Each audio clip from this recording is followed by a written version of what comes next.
안녕하세요. 뷰티인 성형외과 이지원 원장입니다. 수술 후 가장 신경 쓰이는 것 중에 하나가 수술 후 붓기인데요. 많은 분들이 어렵게 시간을 내서 수술을 한 만큼 다시 학교나 회사에 갈 때 자연스럽고 수술의 흔적이 남지 않는 모습으로 복귀하고 싶을 것입니다. 수술 전에 병원에서는 대략적으로 눈, 코 수술 같은 경우 1에서 2주 내에 큰 붓기는 빠지고 2에서 6개월 정도면 자연스러워진다, 이 정도로 안내를 하는데요. 이것은 대략적인 회복 기간에 대한 것으로 본인에게는 하루라도 빠른 회복이 중요한 것 같습니다. 수술 후 붓기 감소에 대해 인터넷에 많은 설명과 영상이 존재하는데 개인의 의견이거나 부정확한 정보도 많기 때문에 제가 수술 후 붓기 원인과 해결 방법에 대해서 좀 더 전문적이고 확실한 정보를 알려드리도록 하겠습니다.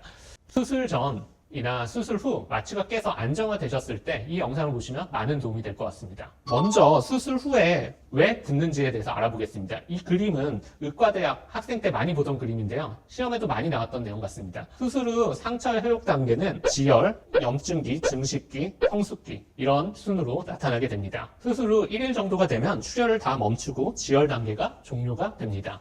그리고 3일까지 염증기라는 이런 단계가 오는데요. 주의할 것은 염증기라는 것이 창상 치유의 한 단계를 말하는 거기 때문에 세균에 감염되었다 이런 식으로 오해하지 않으시길 바랍니다.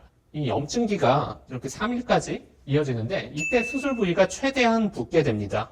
그래서 이때가 관리에서 가장 중요한 단계라고 얘기할 수 있겠습니다. 저는 보통 수술 3일까지는 아무것도 하지 말고 누워서 상체를 세운 상태로 있으시라고 얘기를 합니다. 이후 증식기에선 콜라겐이 형성되면서 상처가 치유되는 과정이며 약 2주가 되면은 이 증식기가 끝나게 되는데 이때 정도에 따라서 큰 붓기가 빠지는 시기라고 이해하면 됩니다. 이후 6개월까지 성숙기가 나타나게 되는데 이때 흉터가 형성되면서 상처가 수축되고 후에 부드러워집니다. 따라서 1, 2개월까지는 점차 수술 부위가 단단해지고 이후 부드러워지는 과정을 거치게 됩니다. 따라서 6개월까지는 잠붓기가 좀 남아있고 수술 부위에 변화가 있을 수 있습니다. 보통 재수술을 이렇게 6개월 이후에 이야기를 하는 것은 상처의 회복 단계가 완료된 다음 시행하는 것이 가장 좋기 때문입니다. 그러면 수술 후 붓기는 무엇이냐 라고 한다면 손상을 입은 조직의 치유 과정에서 발생하는 부종과 혈관의 손상으로 피가 고이고 스며들어서 발생하는 멍이 합쳐져서 그렇게 생겨나게 됩니다. 첫 번째 요인인 부종의 원인은 수술 후에 조직이 손상되는 경우에는 세포에서 전달 물질이 분비되며 이것이 염증 매개 물질을 모아서 염증기가 시작됩니다.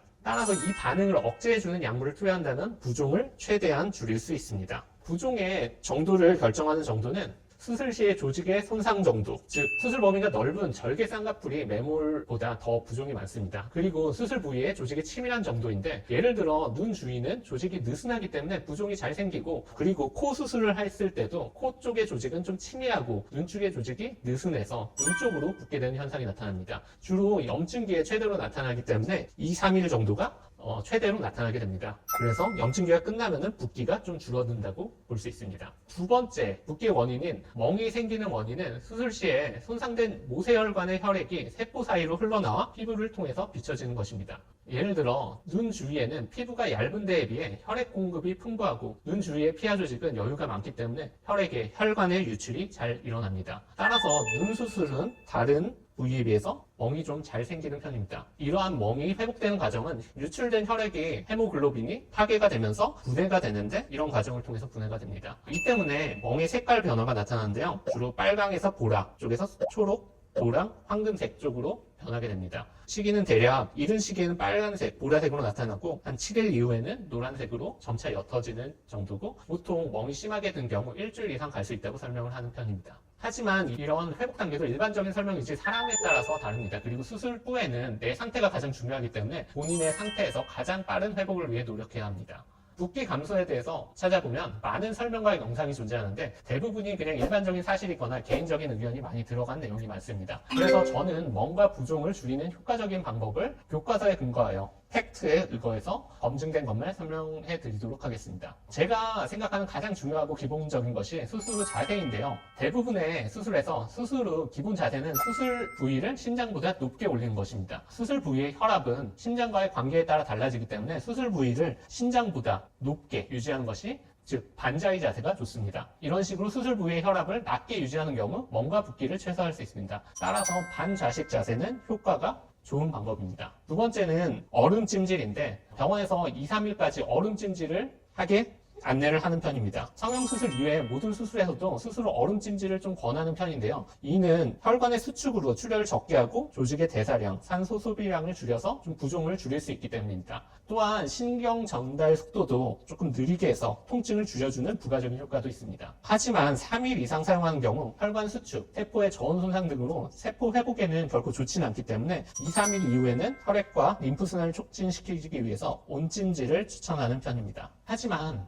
얼음찜질이 많이 시행되고 교과서에서 나오는 방법이지만 이에 대한 효과를 의심하는 논문들도 좀 있었습니다. 다음 보면은 구강암면 수술 논문에서 3기 발치 후 얼음찜질의 효과를 비교한 결과 통증이나 붓기 감소에 별 차이가 없었다, 그런 논문도 있었고요. 또 이제 무릎 인공관절 치환술에서 얼음찜질 치료가 효과가 없었다, 이런 논문도 있었습니다. 그리고 산부인과 수술 후에도 통증 감소에 효과가 없다는 논문도 있었습니다. 그리고 더구나 가장 좀 성형외과에서 유명한 PRS 논문에서 봤을 때 쌍꺼풀 수술 후에 얼음 찜질이 가장 먼저 폐기돼야 될 것 중에 하나다, 이런 식의 충격적인 논문도 있었습니다. 저는 개인적으로는 얼음 찜질이 부종 감소에 효과적이라고 생각됩니다.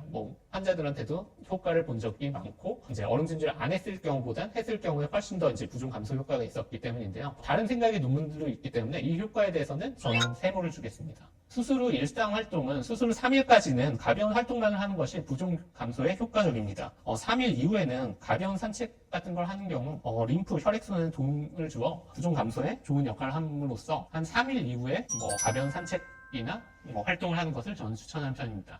이제 보조식품이나 약물에 대한 것을 알아보겠습니다. 식물 추출물로 가장 많이 언급되는 호박, 그리고 아르니카란 꽃의 추출물, 그리고 파인애플에서 유래한 브로멜라인이 논문과 자료에 많이 언급이 돼 있어서 찾아보도록 하겠습니다. 일단 호박즙은 논문 자료에는 많이 없었지만 화상 상처 치유에 효과적이었다는 논문이 하나 있었습니다. 그리고 아르니카란 꽃의 추출물은 멍 감소에 효과적인 논문이 있었습니다. 그리고 파인애플 추출물인 브로멜라인도 항염이나 붓기 제거에 효과가 있다는 그런 논문이 있어서 이렇게 찾아보았습니다. 그리고 아르니카 추출물과 브로멜라인은 먹는 약으로 이렇게도 나와 있어서 병원에서 처방하여 구매가 가능하며 저희 병원에서는 붓기 감소를 위해 브로멜라인 성분 약을 처방해 드리고 있습니다. 그리고 이제 부종의 특정에서 도움이 되는 방법을 소개하겠습니다. 부종의 원인은 전에도 말씀을 드렸듯이 염증 뒤의 반응이기 때문에 반응을 억제하는 약물을 투여하는 것이 가장 좋은 방법입니다. 대표적으로 엔세이드라고 불리는 비스테로이드 항염증제와 스테로이드 제제인 진통소염제는 염증기를 억제하는 약물로 일반적으로 수술 후 먹는 약에 포함되어 있습니다. 하지만 이런 진통소염제는 위장관 부작용, 속쓰림, 복통 등의 그런 부작용이 있을 수도 있어서 중단하는 것이 좋습니다. 다른 약물은 스테로이드인데 보통 성형외과에서 붓기 주사라고도 많이 불립니다. 일반적으로 모든 환자에서 사용하지는 않습니다. 그리고 수술 후 붓기가 있을 때 언제든 사용하는 건 아니고 염증기가 있는 2, 3일 정도 선에서 사용하는 것이 가장 좋습니다. 스테로이드에 대한 걱정과는 달리 단기간에 고용량 스테로이드는 스트레스에 반응하고 면역을 담당하는 기능에 큰 영향을 끼치지는 않습니다. 하지만 활동성인 감염이 있는 경우 면역 기능을 떨어뜨려 감염을 심화할 수 있으므로 수술한 의사의 판단에 의해서 투여하는 것이 좋습니다. 참고로 수술 후 한 달 이상 지나서 흉살이 생기는 경우에도 트리암시놀론이라는 스테로이드 주사를 맞게 되는데 약을 희석해서 직접 병변에 주사하는 방법입니다.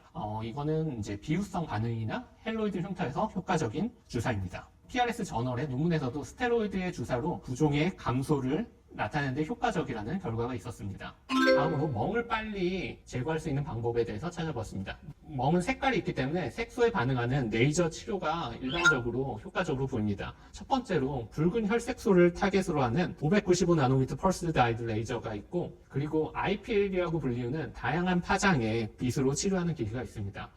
멍의 색소에 대한 특정 파장을 조사하여 치료할 수 있습니다. 다음 사진은 PRS 저널에서 상하안검 수술 후에 IPL로 치료한 환자의 모습인데요. 특이하게 좌측 부위만 시술을 하였다고 합니다. 수술 후 2일째, 7일째 모두 우측에 비해서 좌측의 멍이 빨리 사라진 것을 볼 수 있습니다. 그리고 28명의 환자를 대상으로 실험을 한 결과 IPL 효과가 멍 감소에 효과적이라는 결론입니다. 그리고 마지막으로 고압산소요법인데, 고압산소는 신생혈관 생성과 상피화를 촉진하여 상처 치유를 빠르게 해주는 장점이 있습니다. 한 논문에서 안면 거상술을 하고 고압산소요법을 시행한 환자에서 30%가량의 멍 감소를 보였다고 합니다. 하지만 사실 비용이 5차례 정도 미국 기준으로 한 130만 원 정도 됐고, 그리고 하루에 1시간씩 5일을 시행해야 하므로 가성비나 되게 시간 관리가 그렇게 쉽지 않은 정도라서 결국은 이러한 멍은 시간이 해결해 주는 거기 때문에 굳이 돈을 주고 쓸 이유가 없지 않을까 싶습니다.